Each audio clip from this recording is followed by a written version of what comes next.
Many of you at some point in your life have probably known bowling, even if it was many, many years ago.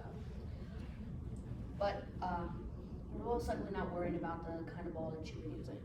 I know I wasn't when I first started bowling. I first started bowling competitively, at least, back in around 2018. I was about 15, 16 years old at the time, maybe.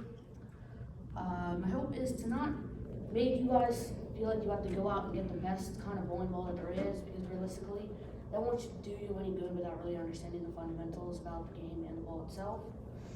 My hope is for you to understand no matter how good or bad you are at bowling, having the right ball in your arsenal can just make you that much better and take your game to the next level.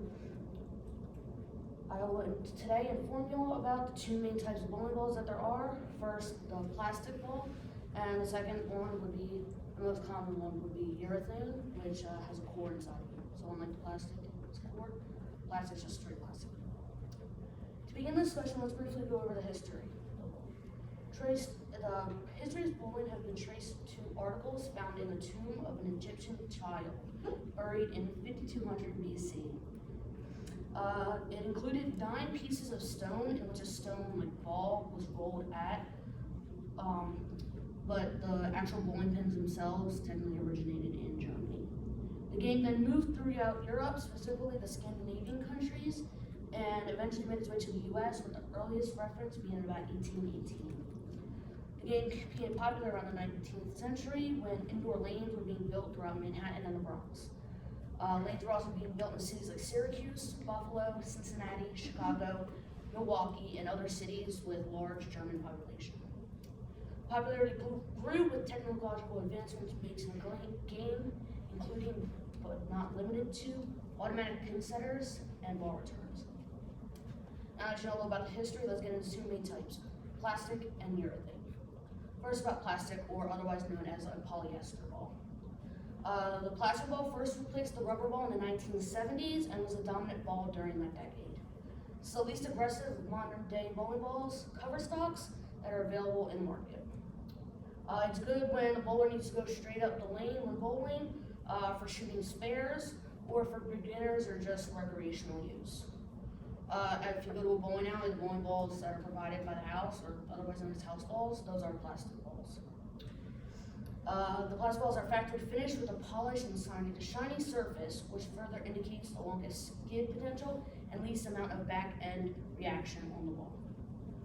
Finally, into the more aggressive and more actively used urethane ones, which all urethane balls have a core on the inside, but not all bowling balls that have a core are considered urethane.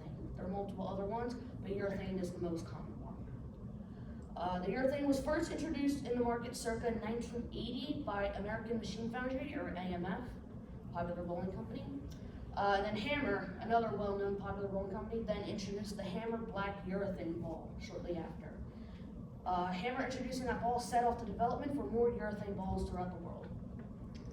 Urethane has a greater angle of entry into the pocket and covers more boards on the lane.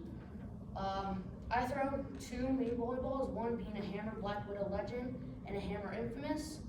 The Black Widow has the gas mask core. If you look at it resembles the image of a gas mask. It's the name.